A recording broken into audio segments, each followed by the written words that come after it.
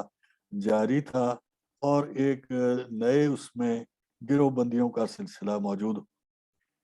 لیکن جو نیا عمل اس وقت میں آ رہا ہے اس میں دو شیرازے جن کا تذکرہ ہم نے پہلے نہیں کیا، یعنی نارڈک اور سلاوک. یعنی سلاوک کا تھوڑا سا ذکر آیا ہے بیچ میں لیکن زیادہ نہیں. تو نارڈک اور سلاوک جو ہیں ان کا تذکرہ اضافی ہے، اور جرمینک جن کا تذکرہ تھوڑا تھا، اور لاطینی بھی جن کی علیحدہ سے شناخت کی ہم نے بات پہلے نہیں کی تھی ان کا تذکرہ بھی، کیونکہ یہ وہ چار عظیم شیرازے ہیں جو یورپ کہلانے والے علاقے کے چار عظیم شجروں میں موجود ہیں، اور ان کے حوالے سے آگے ساری جو تاریخ میں آپ کو بتاؤں گا وہ متاثر ہوتی ہے. یہ بات ہم پچھلی گفتگو میں کر آئے تھے کہ عیسائیت میڈیٹرینین کے جنوب کے ساحل سے پسپا ہو کے اور شمال کے ساحل اور مغربی حصے کی طرف محدود ہو گئی، اور وہاں پہ بھی اسلام نے پھیلنا شروع کر دیا. یہ جو عمل ہے اس میں تین باہمی مربوط عیسائی شجرے نئے وجود میں آئے. ایک جسے آرتھوڈاکس چرچ کہا جاتا ہے وہ پہلے بھی موجود تھا، ایک رومن کیتھولک وہ بھی پہلے موجود تھا، لیکن ان کی حیت جو ہے وہ بدل گئی کیونکہ دونوں کے ہاتھ سے جنوب کے بہت سارے علاقے نکل گئے. اور تیسرا جو اس دور کے آخر میں نمودار ہوگا وہ پروٹیسٹنٹ شیرازہ ہے عیسائیت کا، اور انہی کے حوالے سے ہم دیکھیں گے کہ کچھ مخصوص شجرے ان کے ہاتھ میں آ جائیں گے اور ان کی گرفت میں ہوں گے. تو عالمی تاریخ کا موجودہ نقشہ جو ہے وہ ان عوامل سے بہت زیادہ متاثر ہوا. اسی چیز کو اب ہم دیکھ لیں. یہ بات تو میں پہلے ابھی آپ سے کر آیا کہ زمان و مکان کے حوالے سے رومن ایمپائر اور رائز آف اسلام یہ دو محرکات ہیں، ہسٹوریکل امپیریٹیوز ہیں جنہوں نے کہ متاثر کیا اس دور کو. دوسرا محرک جو جس کی طرف ابھی اشارہ میں نے کیا ہے لیکن اس کی وضاحت بہت ضروری ہے اور یہ آگے چل کے مزید وضاحت آج کی گفتگو میں آئے گی، وہ یہ ہے کہ یہ دور وہ زمانہ ہے جب جرمینک اور نارڈک لوگ بہت سارے جو کہ عیسائی نہیں تھے اس زمانے میں عیسائی ہوئے. تو یہ یورپ کے بیشتر علاقوں میں عیسائیت کا پھیلاؤ جو ہے وہ اس دور میں ہے، نہ کہ اس سے پچھلے دور میں. یعنی جب رومن ایمپائر میں عیسائیت نمودار ہوئی اور پھر پھیلی تو وہاں پہ جو لوگ تھے وہ زیادہ تر نہ جرمینک تھے نہ نارڈک تھے، اور جو اس سے منسلک علاقہ تھا وہ بازنطینی علاقہ تھا جہاں پہ وہ گریک لوگ رہتے تھے. تو جو گریک اور رومن کا آپس میں مقابلہ بھی اور موافقت کا بھی رجحان ہے وہ وہاں پہ پایا جاتا تھا جو رومن ایمپائر کے اندر ہمیں نظر آتا ہے، اور اس میں جو وہ علاقے جو کہ میڈیٹرینین کے جنوبی ساحل سے منسلک ہیں وہ بھی ساتھ ملے ہوئے تھے. اب وہ زمانہ جس میں ہم داخل ہو رہے ہیں وہاں پہ یہ سارے رشتے قطع ہو جائیں گے اور نئے رشتے اور نئے رجحانات پیدا ہوں گے. انہی کا ہمیں تذکرہ کرنا ہے. اس تبدیلی میں یہ جو سلائیڈ میں پہلے آپ کے ساتھ استعمال کرتا آیا ہوں اس کی یہ بات خاص طور پہ توجہ طلب ہے کہ جو آئس ایج کے درجہ حرارت کی میں نے آپ سے بات کی تھی پہلے سیشن میں ہی، شاید آپ کو میں نے ایک نقشہ دکھایا تھا کہ کون سے علاقوں میں 14 ڈگری تک فرق تھا آئس ایج کے بعد کے زمانے کے درجہ حرارت میں اور جدید انڈسٹریل دور کے ابتدا کے درجہ حرارت کے درمیان. اور وہاں 14 ڈگری کا فرق جو ہے وہ زیادہ تر انہی علاقوں میں تھا جہاں پہ بالٹ، کیلٹ، گیل، فن، گوتھ، وینڈل، اسکینڈینیوین، ڈین، فرینک اور نارمن لوگ پائے جاتے تھے. یعنی وہ سارے علاقے جو آج نارتھ اور ویسٹ یورپ کے علاقوں میں شمار کریں. اس میں اسپین شامل نہیں ہے، حالانکہ وہاں پہ یہ گوتھ آئے، وینڈلز آئے، لیکن وہاں پہ پہلے سے دوسرے لوگ جو بستے تھے ان تک رسائی حاصل تھی، کیونکہ وہاں پہ موسم کی یہ تبدیلی اتنی شدید نہیں تھی، اور وہاں پہ آبادی اور آبادکاری جو ہے انسانوں کی وہ کسی زمانے سے چلی آ رہی تھی. لیکن ان علاقوں میں آبادکاری انسانوں کی، گلابان حیثیت انسانوں کی جو ہے وہ 500 قبل مسیح میں بہت نہ ہونے کے برابر تھی. 500 عیسوی میں بھی کوئی بہت بڑے پیمانے پہ جو اسکینڈینیوین یا بالٹک علاقے ہیں وہاں پہ ایسے ہمیں آبادی کے رجحان نہیں ملتے انسانوں کے. اس چیز کو مد نظر رکھتے ہوئے ہم سمجھ سکتے ہیں کہ یورپ کے تاریخ میں تبدیل کا عمل 500 قبل مسیح اور 500 عیسوی کے درمیان کس رفتار میں ہوا، اور پھر 500 عیسوی اور پھر 1500 عیسوی کے درمیان کس رفتار سے ہوا. یہ ایک نقشہ اس عمل کے درمیانی مرحلے کا ہے، یعنی 800 سے 1000 اے ڈی کے زمانے کا، جس میں ایک گروہ نارڈ لوگوں کا جنہیں ہم وائکنگ کے نام سے پہچانتے ہیں اور جو زیادہ مشہور ہیں جنگجو ہونے کے، سفاک ہونے کے، گلابان ہونے کے حوالے سے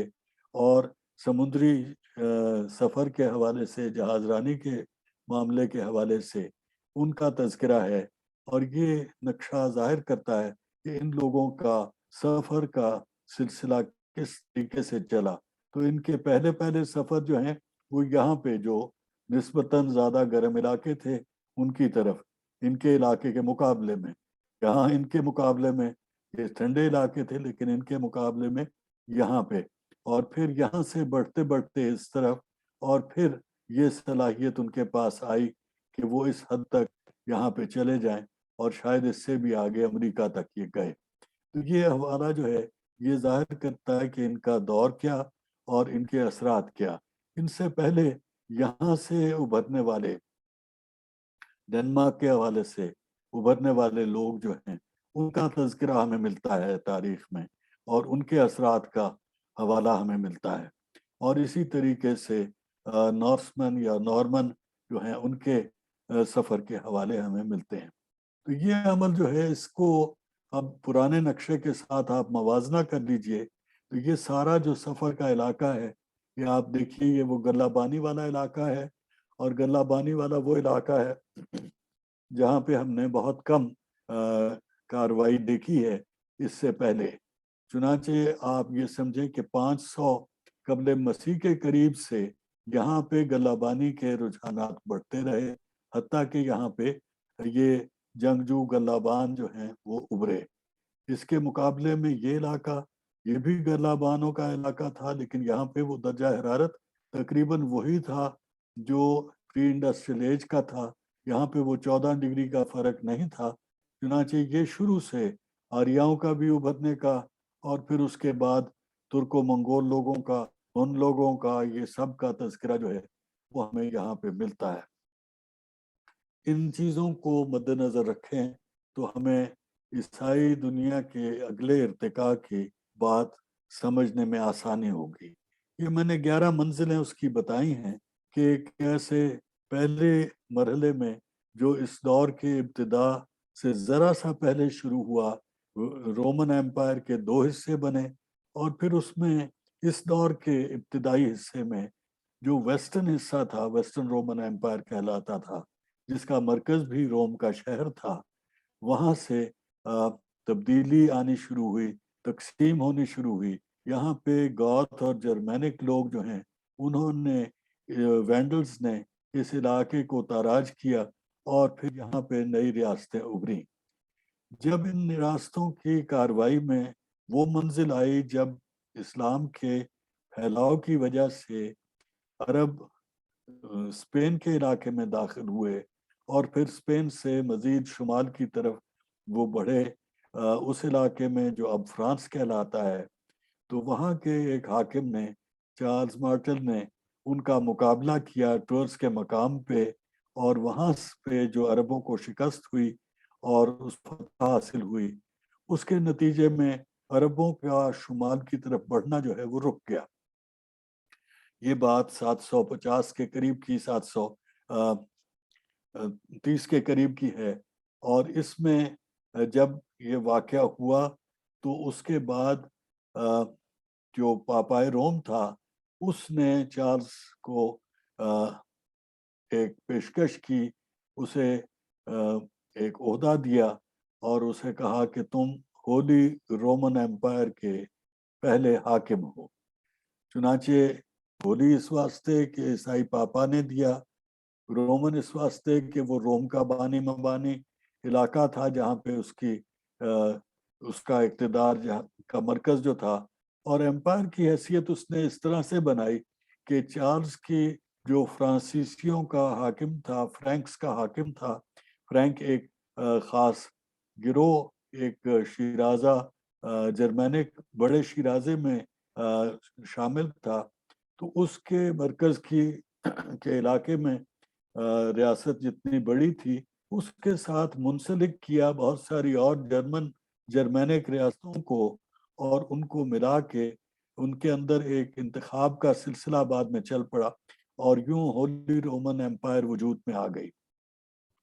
دوسری طرف جو ایسٹرن رومن ایمپائر تھی، یعنی روم کا وہ حصہ، روم کی ریاست کا وہ حصہ جو کہ بازنطین کے شہر کانسٹنٹینوپل کے شہر سے میں مرکوز تھا، اور اس کے ارد گرد کے علاقے اس کے تصرف میں تھے، اور جہاں پہ اسلاوک لوگ زیادہ پائے جاتے تھے، وہاں پہ ایک جدا حکومت وجود میں آ گئی 450 عیسوی میں، اور وہاں پہ رفتہ رفتہ وہ ایک بڑی کم اہم ریاست اس لحاظ سے بن گئی کہ اس نے کوئی بڑا کارنامہ نہیں کیا سوائے اس کے کہ 1000 سال کی عمر پائی۔ تو بائزنٹائن ریاست جو ہے وہ 1453 تک برقرار رہی، پورے 1000 سال کا عرصہ جو ہے 450 سے 1450 تک اس کا قیام رہا۔ کئی وہاں پہ خاندانوں کی حکومتیں بنی، لیکن مرکز وہی رہا، اور وہ یہ گریک آرتھوڈاکس چرچ کا مرکز تھا وہاں پہ۔ چنانچہ یہ دونوں حوالوں سے استنبول کا جو آج کا شہر ہے اسی کے مرکز سے یہ ریاست چلتی اور بڑھتی رہی۔ یہاں پہ جو سلاو لوگ بستے تھے ان کے تاریخ میں عمل بہت کم ہو گیا، اور یوں یہ ایسٹرن اور ویسٹرن رومن ایمپائر جو ہیں، یعنی جو لاطینی علاقے ہیں، یعنی جو جنوب کے علاقے ہیں، اس علاقے کے جسے ہم یورپ کہتے ہیں، وہ کم اہم ہو گئے، اور اس سے ذرا شمال کی طرف وہ لوگ ابھرنے لگے جنہیں ہم جرمینک کہتے ہیں، اور ان میں خاص طور پہ فرینک اور ڈین یعنی فرانسیسی اور ڈنمارک کے لوگ جو ہیں وہ ابھرنے لگے۔ اس تبدیلی کے نتیجے میں جو سیاسی نظام وجود میں آئے ان میں فیوڈلزم کا نظام جو ہے وہ ہمیں تذکرہ اس کا ملتا ہے، اور یہاں پہ شیولری کی ایک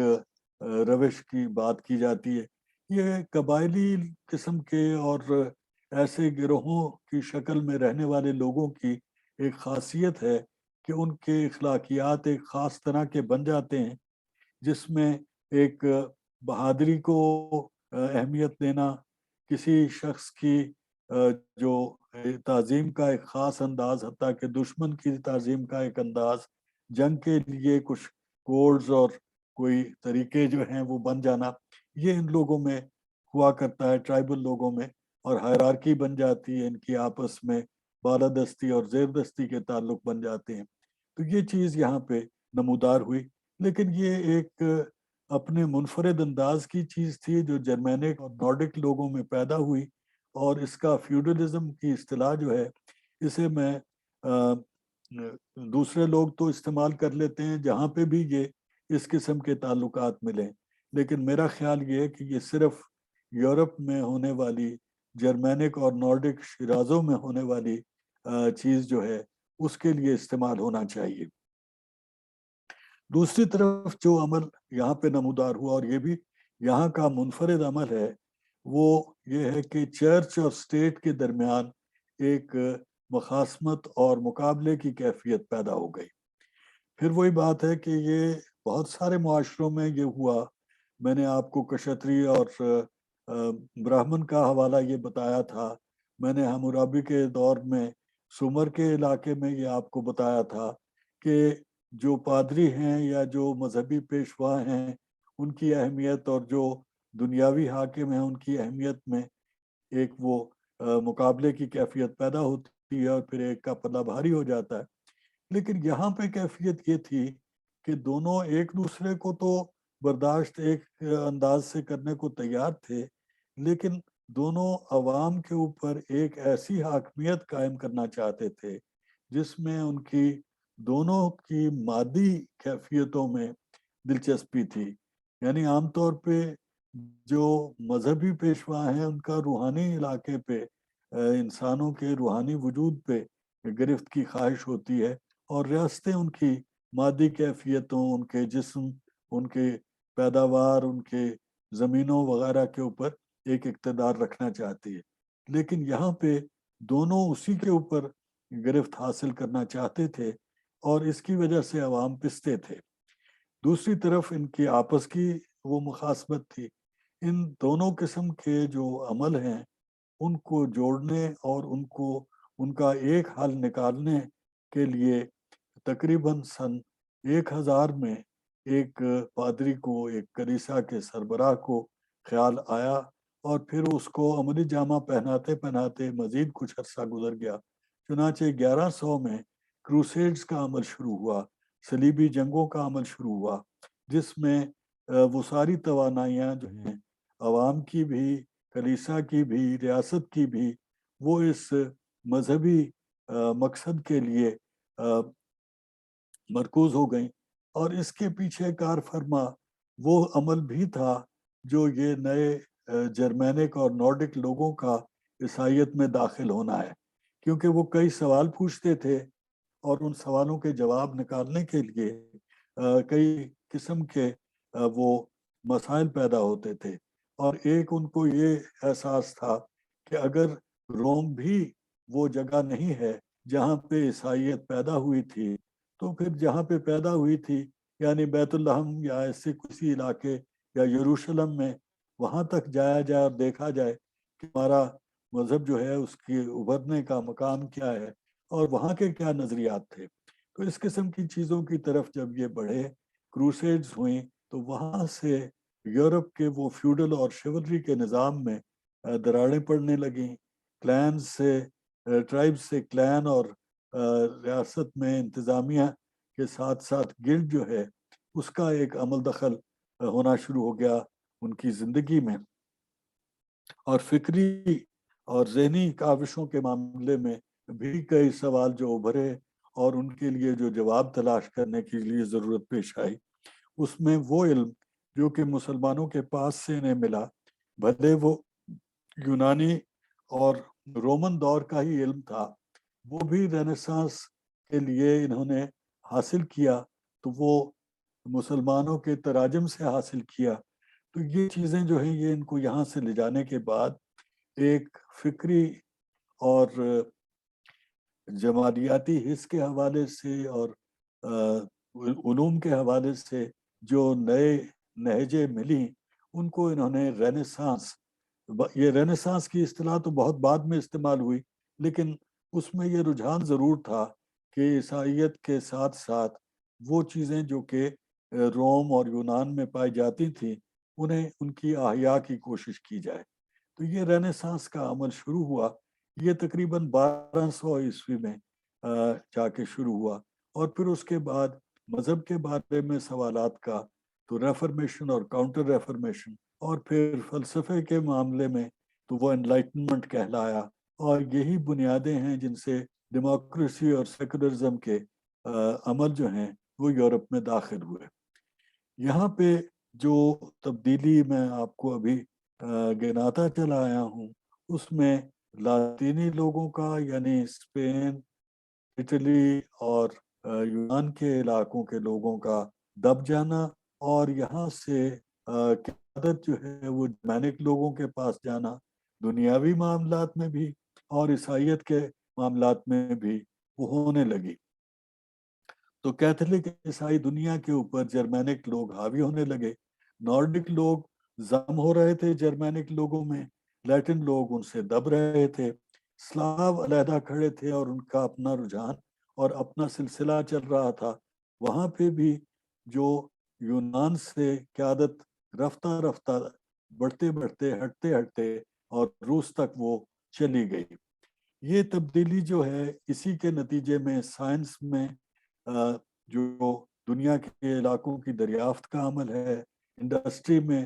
صنعت اور تجارت کے معاملات میں، ڈیموکریسی میں، فلسفی میں اور کیپٹلزم کے نظریے میں منتقل ہوئیں۔ لیکن یہ ساری باتیں وہ 1500 کے بعد کی چیزیں ہیں، جو کہ اس کے لیے یہ 10 منزلیں طے کرنے کے بعد دنیا اس عمل کے لیے تیار تھی کہ وہ علاقہ جو کہ عیسائیوں کا علاقہ بن گیا تھا، جو کہ جرمینک اور نارڈک لوگوں کی قیادت میں تھا اور جو کہ آگے چل کے یورپ کہلانا تھا، وہ اپنے ایک تشخص کی طرف بڑھ رہا تھا۔ تو یہ سارا جو 500 اور 1500 کا دور ہے، اس کا لب لباب یہ ہے کہ یہ ان 2-3 رجحانات کے ملنے اور چلنے کا عمل ہے، جس کے نتیجے میں بالآخر وہ دنیا وجود میں آئی جس میں جرمینک نارڈک گروہوں کی داخلی امتزاج ہوا اور پھر ان کا دنیا پہ پہلے اپنے علاقے میں یورپ پہ حاوی ہونے کا عمل، وہ بھی بنیادی طور پہ لاطینی لوگوں کا، اور پھر اس کے بعد سلاوک لوگوں کے اوپر بھی اور دنیا کے باقی علاقوں پہ بھی۔ تو وہ عمل جو ہے وہ اگلے دور میں ہم دیکھیں گے۔ اب اس کیفیت کے ساتھ ہم آگے چلیں تو یہ تاریخ کے اب چند نقشے میں آپ کو دکھاؤں گا۔ یہ تقریباً 100 سال میں ہونے والی تبدیلی کے نقشے ہیں۔ تو یہ 630 سے 1718 کے دوران جو مسلمانوں کی فتوحات کا عمل ہے، وہ آپ کے سامنے اس نقشے میں نے پیش کیا ہے۔ آپ دیکھ سکتے ہیں کہ یہاں پہ جو اسپین کا علاقہ ہے وہ بھی تقریباً تمام مسلمانوں کی گرفت میں آ چکا ہے، اور پھر یہ سارے علاقے جو ہیں یہاں پہ مسلمانوں کا، تو ایران میں بھی اور سینٹرل ایشیا کے علاقوں میں بھی مسلمانوں کا دخول ہے۔ اس سے آگے یہ نقشہ جو ہے یہ 814 کا، یعنی تقریباً 1 صدی جو میں نے آپ کو بتایا، وہ آگے آ جاتے ہیں ہم تو بنو امیہ کی خلافت ختم ہو چکی ہے اور بنو عباس کی خلافت جو ہے وہ وجود میں آ چکی ہے۔ بنو امیہ کی اپنی حکومت محدود ہو گئی ہے اسپین کے علاقے تک، اور اس میں یہ علاقہ آپ دیکھیے کہ وہ پچھلے نقشے کے مقابلے میں ان کے ہاتھ سے نکل گیا ہے۔ فرینکس کی جو حکومت کی آپ سے میں نے بات کی تھی، یہ وہ ہولی رومن ایمپائر کے وجود کی کہانی ہے، جہاں سے یہ سلسلہ سارا چلے گا، اور اسی کے اندر سارے وہ عمل ہیں جو کہ آگے کی سیاست کو متاثر کریں گے نارڈک اور جرمینک لوگوں کے لیے۔ اور پھر یہ اس سے منسلک اسلاوک علاقے کی کیفیت ہے، بازنطینی ریاست کی کیفیت ہے۔ تو یہ صورتحال پیدا ہو جاتی ہے 814 تک۔ یہ جو دوسرے لوگ بھی اس میں شامل ہوئے، ان کے دارانے کی روداد یہاں پہ یہ ان رنگوں میں آپ کو نظر آ رہی ہے کہ کون کون سے لوگ تھے، فینش کب تھے، اور بالٹک کون تھے، اور کیلٹک کون لوگ تھے۔ یہ کیلٹک لوگ وہ ہیں جو کہ پہلے سے موجود تھے ان علاقوں میں جب جرمینک لوگ یہاں پہ آئے، اور اسی طریقے سے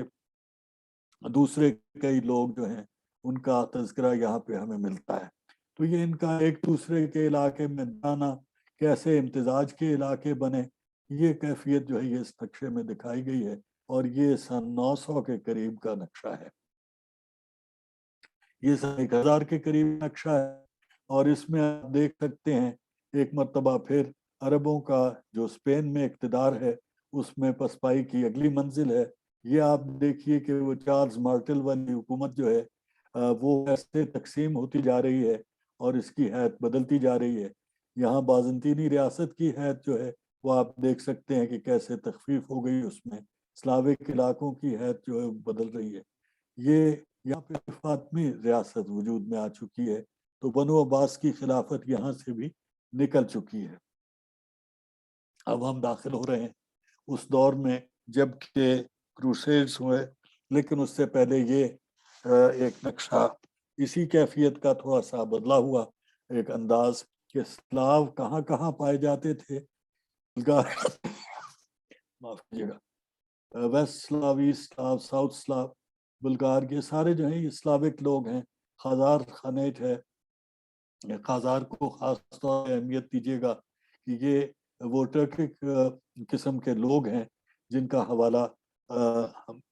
تاریخ میں بہت ملتا ہے، لیکن ہم یہاں پہ پوری تفصیل اس کی بیان کر نہیں سکتے کیونکہ ہمارے پاس وقت کی بھی قلت ہے اور موضوع جو ہے اس کے حوالے دوسری سمت میں ہمارے چل رہے ہیں. یہ اسی طریقے سے سن 1100 کے قریب کا نقشہ آ گیا اور اس میں 1097 میں یہ کیفیت ہے جو یہاں پہ اس ڈبے میں دکھائی گئی ہے، اور یہاں پہ اسی طریقے سے یہ 1095 کی تاریخ ہے، 95-96 کی. اسی طریقے سے آگے ہم آ جائیں تو یہ سن 1200 کے قریب کی کیفیت ہے. یہ سائیڈ والا حصہ جو ہے وہ 1142 کا ہے، اور یہ جو ہے یہ اس کے بعد ہم تقریباً 1170 کے دور میں داخل ہو جاتے ہیں. تو یہ تبدیلی آپ دیکھیں یہاں پہ اب عربوں کا علاقہ یہاں تک محدود ہو گیا، اور یہ کاسٹیل اور لیون اور پرتگال جو ہے وہ وجود میں آ گئے، آراگون. یہ تبدیلی آپ کے نقشے میں ظاہر کر رہی ہے کہ ریاستوں اور سیاستوں کی شیرازہ بندی اور شزروں کی تقسیم جو ہے وہ کیسے کیسے. اب یہاں پہ آپ دیکھیے کہ وہ المہاد جو ہیں ان کی ریاست کی بات ہے تو وہ نارتھ افریقہ اور یہ اسپین کا ٹکڑا جڑ گیا ہے. اسی طریقے سے یہاں کی تبدیلی جو ہے وہ کنگڈم آف فرانس آ گیا، اور یہ کنگڈم آف جرمنی رومان آ گیا، اور یہ اسی طریقے سے بازنطینی ریاست آپ دیکھیے کہ سکڑ کے اتنی رہ گئی ہے. یہاں پہ سلجوکوں کا علاقہ ہے، اور اس طریقے کی تبدیلیاں رونما ہوتی رہیں. مقصد کی بات یہ ہے کہ یہ دور جو ہے اس میں بتدریج شزرے ٹوٹ رہے ہیں، شیرازے ٹوٹ رہے ہیں، اور نئی شیرازہ بندی وجود میں آ رہی ہے. لیکن ان سارے عمل میں جو سب سے اہم نئی شیرازہ بندی ہے وہ یہ جو آپ کو یہاں پہ جرمینک اور نارڈک لوگوں کی بات میں نے عرض کی، وہ ان کا آپس کا تعلق جو ہے وہ خصوصی اہمیت کا حامل ہو جاتا ہے. اور اس کے اندر ہم دیکھیں گے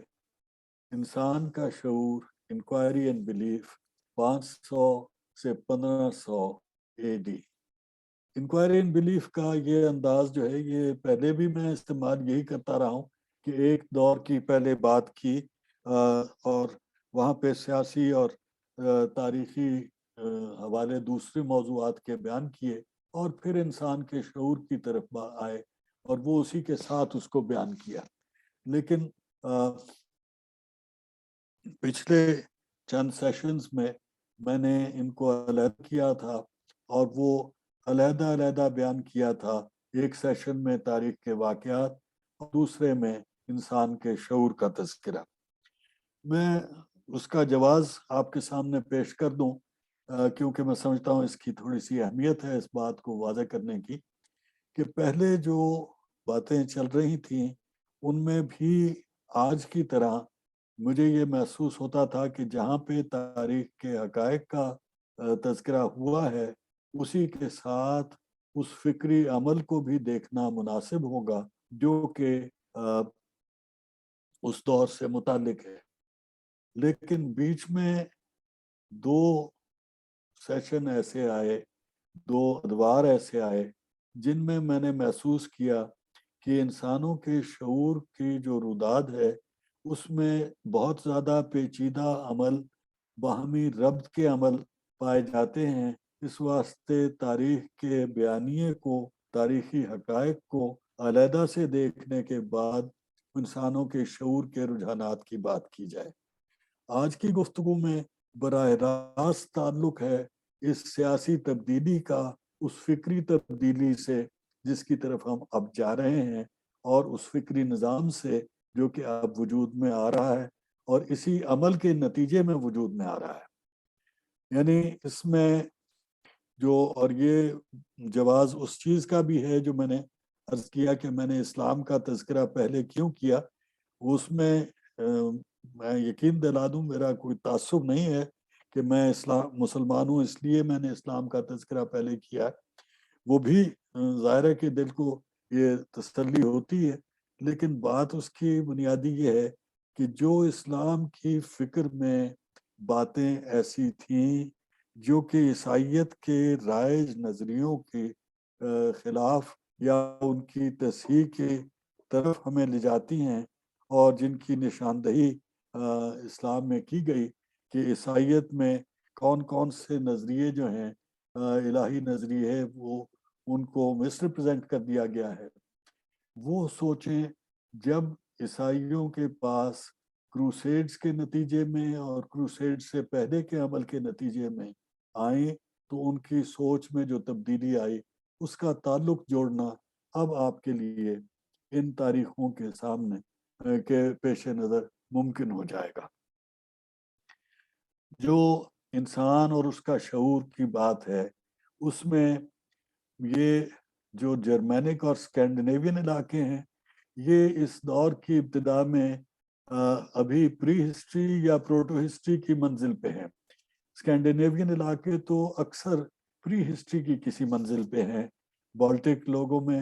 پیسٹل میراڈرز ابھی نمودار ہونا شروع ہو رہے ہیں جیسا کہ میں نے آپ کو دکھایا،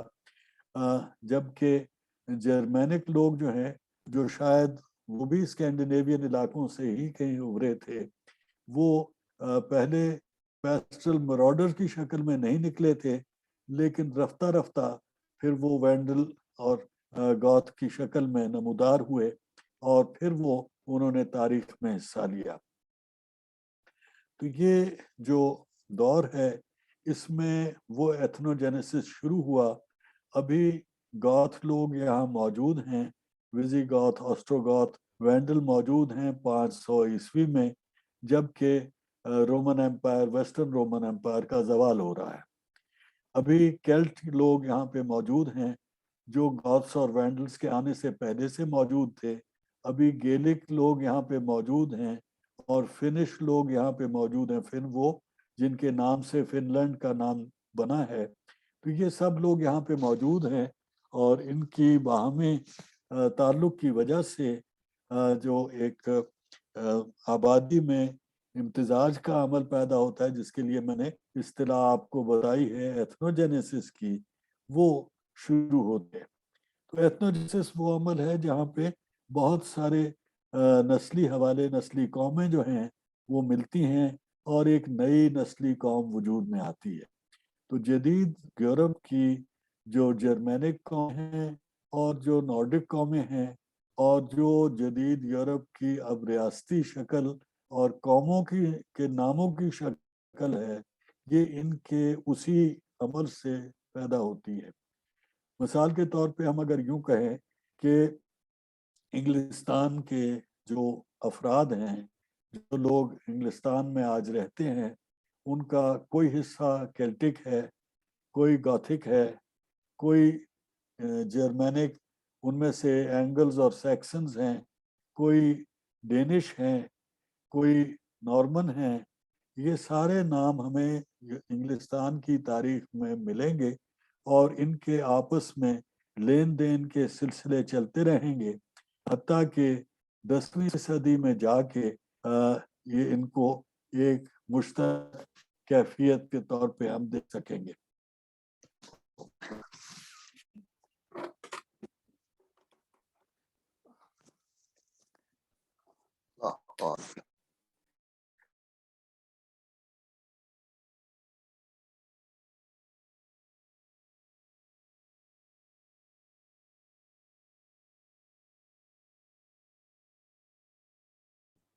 ڈاکٹر صاحب آپ کی آواز نہیں آ رہی ہے، آر یو کنیکٹڈ؟